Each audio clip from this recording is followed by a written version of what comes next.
അപ്പോൾ പുനരുദ്ധാനത്തിൻ്റെ പ്രഥമ സാക്ഷി ആരാണ്? അമ്മയാണ്. അമ്മയുടെ ജീവിതം മുഴുവനും അപ്പോസ്തലന്മാർ പുനരുദ്ധാനത്തിന് സാക്ഷിയാകണത് കർത്താവ് പുനരുദ്ധാനം കഴിഞ്ഞതിന് ശേഷമാണ്. പക്ഷേ എല്ലാവരും മഗ്ദലന മറിയം ഉൾപ്പെടെ പുനരുദ്ധാനത്തിന് സാക്ഷിയാകണത് കർത്താവിൻ്റെ പുനരുദ്ധാനത്തിന് ശേഷമാണ്. അമ്മയുടെ ജീവിതം തന്നെ പുനരുദ്ധാനത്തിൻ്റെ ജീവിതം സാക്ഷിയായിട്ട് ജീവിക്കുകയും. എന്താ കാര്യം? കർത്താവ് അരുളി ചെയ്യുന്നത് 1:33 പറഞ്ഞു. കർത്താവ് അരുളി ചെയ്ത കാര്യങ്ങൾ, അതായത് 1:33 എന്താ പറഞ്ഞത്? വരാൻ പോകുന്ന കാര്യങ്ങൾ നമ്മൾ 16-14 വായിച്ചു. ആ വരാൻ പോകുന്ന കാര്യങ്ങളാണ് മാലാഖ 1:33 പറയണത്. എന്താണ്? അവൻ്റെ രാജ്യത്തിന് അവസാനമുണ്ടായില്ലെന്ന്, അവൻ മരിച്ചാലും പുനരുദ്ധാനം ചെയ്യുമെന്ന്.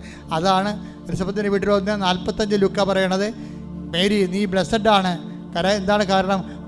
കർത്താവ് നിങ്ങളുടെ അരുളി ചെയ്ത കാര്യങ്ങൾ നിറവേറുമെന്ന് നീ വിശ്വസിച്ചു. അതായത് എന്താണ് വിശ്വസിച്ചത്? കർത്താവിൻ്റെ പുനരുദ്ധാനത്തിൽ നീ വിശ്വസിച്ചു. അവൻ്റെ പുനരുദ്ധാനത്തെ വിശ്വസിച്ചുകൊണ്ട് തന്നെയാണ്